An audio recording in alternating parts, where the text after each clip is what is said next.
إن الحمد لله نحمده ونستعينه ونستغفره ونستهديه ونتوب إليه ونعوذ بالله من شرور أنفسنا وسيئات أعمالنا من يهده الله فلا مضل له ومن يضلله فلا هادي له أشهد أن لا إله إلا الله وحده لا شريك له وأشهد أن محمدًا عبده ورسوله لا نبي بعده الذي أدى الأمانة وبلغ الرسالة ونصح الأمة وجاهد في الله حق جهاده حتى ترك أمته على المحجة البيضاء ليلها كنهارها لا يزيغ عنها إلا هالك فصلوات الله وسلامه عليه وعلى آله وأصحابه ومن دعا بدعوته وسار على نهجه إلى يوم الدين. يقول الله تبارك وتعالى في كتابه الكريم: أعوذ بالله من الشيطان الرجيم. بسم الله الرحمن الرحيم. يا أيها الذين آمنوا اتقوا الله حق تقاته ولا تموتن إلا وأنتم مسلمون. يا أيها الذين آمنوا اتقوا الله وقولوا قولا سديدا يصلح لكم أعمالكم ويغفر لكم ذنوبكم ومن يطع الله ورسوله فقد فاز فوزا عظيما. فيا عباد الله أوصيكم ونفسي الخاطئة بتقوى الله فقد فاز المتقون. عباد الله, ikhwatal iman, saudara-saudaraku seiman dan seaqidah, hadirin sidang Jumat hafizakumullah. Dari mimbar yang mulia ini tidak bosan-bosannya khatib mengingatkan dan mengajak kepada diri khatib dan jamaah sekalian untuk terus-menerus berupaya meningkatkan iman dan takwa kita kepada Allah Subhanahu wa taala, terus menjaganya dimanapun dan bagaimanapun keadaan kita. Seperti yang disabdakan oleh baginda besar Rasulullah sallallahu alaihi wasallam, ittaqillaha haitsu ma kunta wa atbi'is sayyi'ata alhasanata tamhuha wa khaliqin nasa bi khuluqin hasan. Tidak lupa di saat yang berbahagia ini, marilah kembali kita perbaharui komitmen kita kepada Allah Subhanahu tabaraka wa taala.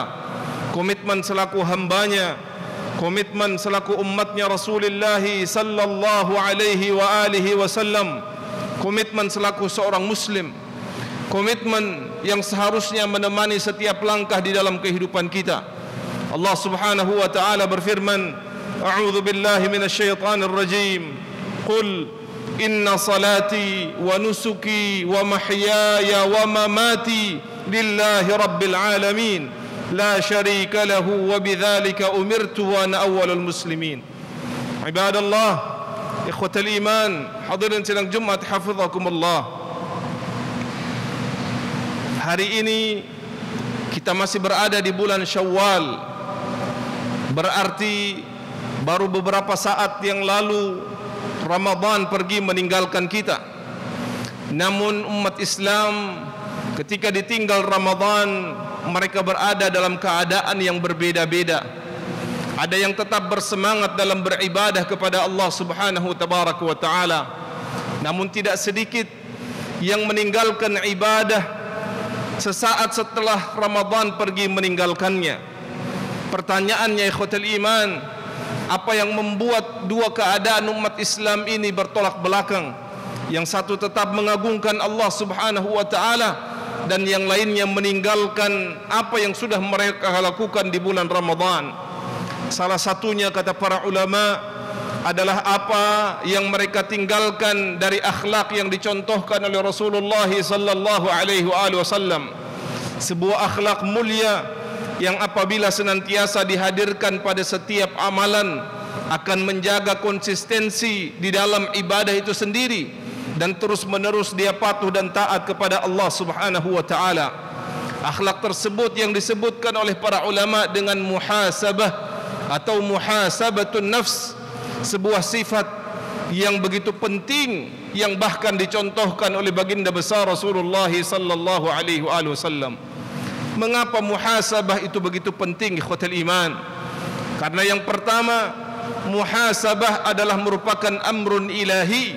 Dia adalah merupakan perintah Allah subhanahu wa ta'ala kepada hamba-hambanya, yang dimaknai ketika itu adalah perintah, maka hamba-hamba Allah subhanahu wa ta'ala berkewajiban untuk melakukannya sebagai bentuk kepatuhan dan ketaatan seorang hamba kepada Rabbnya. Allah berfirman dalam surah Al-Hasyr, A'udzu billahi minasyaitonir rajim, Ya ayyuhalladzina amanu ittaqullaha wal tanzur nafsum ma qaddamat lighad wattaqullaha innallaha khabirum bima ta'malun. Wahai orang-orang yang beriman, bertakwalah kalian kepada Allah subhanahu wa ta'ala, dan hendaknya setiap yang bernyawa, setiap yang bernafas memperhatikan apa yang telah dia lakukan untuk hari esoknya. Dan bertakwalah kalian kepada Allah, sesungguhnya Allah subhanahu wa ta'ala khabir, maha mengetahui, maha memberitahukan apa yang telah kalian lakukan. Al-Imam Ibn Katsir rahimahullahu ta'ala ketika menjelaskan ayat ini, beliau mengatakan bahawa perintah tersebut memiliki ahammiyah balighah, ahammiyah azimah. Dia adalah perintah yang begitu agung di dalam al-Islam. Yang pertama karena Allah subhanahu wa ta'ala memulainya dengan menyeru hanya kepada hamba-hambanya yang beriman. Dan yang kedua, Allah mengapit perintah tersebut dengan dua perintah bertakwa kepada Allah subhanahu wa ta'ala, sehingga yang mampu melakukan hal tersebut, kata beliau rahimahullahu ta'ala, hanyalah hamba-hamba Allah yang beriman dan bertakwa kepada Allah subhanahu jalla wa'ala. Apa perintahnya, ikhwatal iman? Perintahnya agar setiap yang bernafas, yang bernyawa memperhatikan apa yang telah dia lakukan untuk hari esoknya, apa yang akan dia bawa di akhiratnya kelak. Dan ini mengartikan betapa muhasabah, mengevaluasi setiap apa yang kita lakukan, dari beramal, dari kepatuhan, atau sesuatu yang kita tinggalkan begitu penting untuk mengingatkan kita kembali betapa kehidupan di dunia ini begitu singkat, dan perjalanan abadi yang akan kita lewati adalah di akhirat Allah subhanahu tabaraka wa ta'ala. Yang kedua, arti penting dari muhasabah, sebuah akhlak yang sudah terlupakan, adalah merupakan simatul muttaqin, bahwa muhasabah adalah merupakan karakter dari orang-orang yang bertakwa kepada Allah subhanahu wa ta'ala. Orang yang bertakwa kepada Allah adalah mereka yang senantiasa mengumpulkan bekal di dunia untuk dibawa di akhirat Allah, dan sebaik-baik bekal adalah ketakwaan itu sendiri. Allah subhanahu wa ta'ala berfirman, wa tazawwadu fa inna khairaz zadi taqwa, dan berbekallah kalian, dan sebaik-baik bekal adalah ketakwaan. Maka di dalam proses mengumpulkan bekal, banyak di antara hamba-hamba Allah subhanahu wa ta'ala yang merasa bosan, yang merasa lemah, yang juga bahkan hilang semangatnya, mengalami futur. Maka untuk mengembalikan semangat tersebut, salah satu hal yang bisa dihadirkan adalah muhasabah itu sendiri. Karena dengan memuhasabah apa yang sudah dilakukan akan menguatkan keimanannya kepada Allah subhanahu wa ta'ala, dan bentuk harapannya atas rahmat yang Allah subhanahu wa ta'ala curahkan. Seorang ulama bernama Maimun ibnu Mahran rahimahullahu ta'ala menjelaskan, la yakunul abdu taqiyan hatta yakuna li nafsihi ashaddu muhasabatan min asy-syariki syahih li syarikihi. Tidaklah seorang hamba dikatakan bertakwa kepada Allah subhanahu wa ta'ala sampai dia menjadikan pada dirinya proses muhasabah yang begitu ketat, sehingga dia mengerti, dia mengetahui apa yang sudah dia lakukan, lebih banyak kebaikan atau justru kemaksiatan kepada Allah subhanahu wa ta'ala. Sudahkah beribadah dengan baik, atau justru dalam ibadah tersebut ada hal-hal yang lain yang justru menggugurkan dan menghilangkan pahala ibadah yang dia lakukan kepada Allah subhanahu wa ta'ala, wal'iyadu billah. Yang ketiga dan yang terakhir, bahwa arti penting dari muhasabah, sebuah akhlak yang terlupakan, adalah bahwa muhasabah yang kita lakukan di dunia ini berpotensi besar meringankan proses hisab yang akan kita lewati di akhiratnya Allah subhanahu tabaraka wa ta'ala. Bahwa kita selaku orang-orang yang beriman juga mengimani akan adanya yaumul hisab, hari di mana Allah Subhanahu wa taala akan memintakan pertanggungjawaban atas apa yang telah kita lakukan masing-masing di dunia ini. Allah Subhanahu wa taala berfirman, yauma idzin tu'raduna la takhfa minkum khafiyah. Di hari tersebut Allah Subhanahu wa taala akan pampangkan, Allah umumkan setiap apa yang dilakukan oleh seorang hamba, dan tidak ada sesuatu apapun yang tersembunyi dari Allah Subhanahu wa taala. Maka ini adalah merupakan berita gembira bagi mereka yang telah melakukan kebaikan sekecil apapun, bahwa Allah Subhanahu wa taala tetap akan menghitung dan memberikan balasan atas apa yang telah dia lakukan.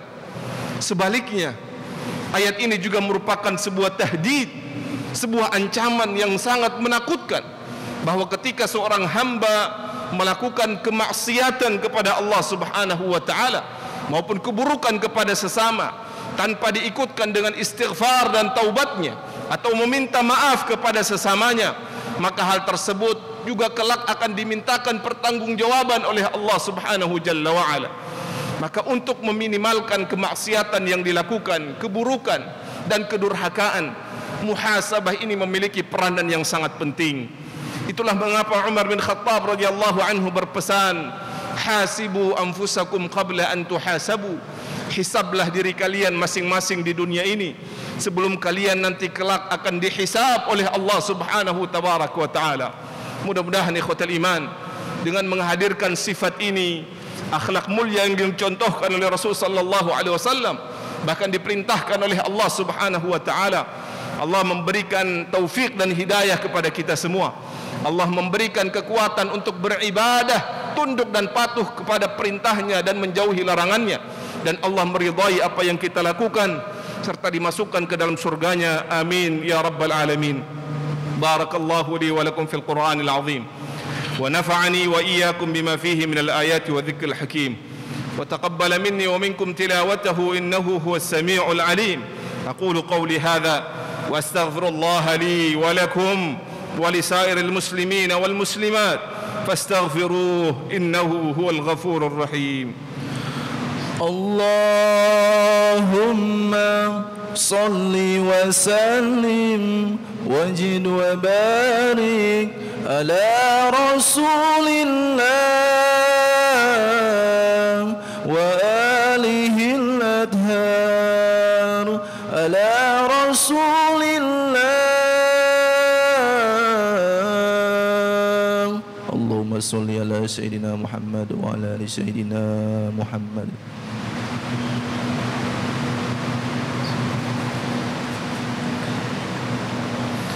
الحمد لله الواحد المنان صاحب الفضل والإحسان. أحمده تعالى حمدا يفوق العد والحسبان. أشهد أن لا إله إلا الله وحده لا شريك له، وعد من أطاعه بفسيح الجنان، وتوعد من عصاه بالحميم الآن. وأشهد أن سيدنا ونبينا محمدا عبده ورسوله صفوة بني الإنسان، صلوات الله وسلامه عليه وعلى آله وأصحابه أهل العلم والإيمان.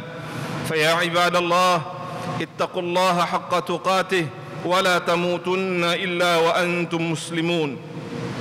واعلموا عباد الله أن الله أمركم بأمر بدأ فيه بنفسه، وثنى بالملائكة المسبحة بقدسه، وثلث بكم أيها المؤمنون حيث قال: إن الله وملائكته يصلون على النبي يا أيها الذين آمنوا صلوا عليه وسلموا تسليما. اللهم صل على محمد وعلى آل محمد كما صليت على إبراهيم وعلى آل إبراهيم، وبارك على محمد وعلى آل محمد كما باركت على إبراهيم وعلى آل إبراهيم إنك حميد مجيد. وارض اللهم عن خلفاء الراشدين أبي بكر وعمر وعثمان وعلي، وعن الصحابة أجمعين، وعن التابعين وتابعيهم بإحسان إلى يوم الدين. اللهم اغفر للمسلمين والمسلمات والمؤمنين والمؤمنات الأحياء منهم والأموات إنك سميع قريب مجيب الدعوات وأنت يا قاضي الحاجات. اللهم أعز الإسلام والمسلمين وأذل الشرك والمشركين ودمر أعداءك أعداء الدين. اللهم انصر الإخوان المسلمين المستضعفين في كل مكان وفي كل زمان. اللهم انصرهم نصرا عزيزا. اللهم انصرهم من عندك يا ذا الجلال والإكرام. اللهم أنت يا حي يا قيوم برحمتك نستغيث، أصلح لنا شأننا كله ولا تكلنا إلى أنفسنا طرفة عين. اللهم أنت يا محول الأحوال، حول أحوالنا إلى أحسن الحال برحمتك يا أرحم الراحمين. اللهم ادفع عنا البلاء والوباء والفحشاء والمحن وسوء الفتن ما ظهر منها وما بطن عن بلدنا هذا خاصة وعن سائر بلدان المسلمين عامة برحمتك يا أرحم الراحمين. اللهم إنا نعوذ بك من البرص والجنون والجذام ومن سيء الأسقام. اللهم أحسن عاقبتنا في الأمور كلها وأجرنا من خزي الدنيا وعذاب الآخرة. اللهم إنا نسألك الهدى والتقى والعفاف والغنى والفوز بالجنة والنجاة من النار برحمتك يا أرحم الراحمين. ربنا ظلمنا أنفسنا ظلما كثيرا فاغفر لنا مغفرة من عندك إنك أنت الغفور الرحيم. اللهم اغفر لنا ولوالدينا وارحمهم كما ربونا صغارا، ولجميع المسلمين والمسلمات والمؤمنين والمؤمنات الذين شهدوا لك بالوحدانية ولنبيك بالرسالة وماتوا على ذلك برحمتك يا أرحم الراحمين. ربنا آتنا في الدنيا حسنة وفي الآخرة حسنة وقنا عذاب النار. عباد الله، إن الله يأمر بالعدل والإحسان وإيتاء ذي القربى وينهى عن الفحشاء والمنكر والبغي يعظكم لعلكم تذكرون. فاذكروا الله العظيم الجليل يذكركم واشكروه على نعمه يزدكم ولذكر الله أكبر والله يعلم ما تصنعون. وقم الصلاة. الله أكبر الله أكبر.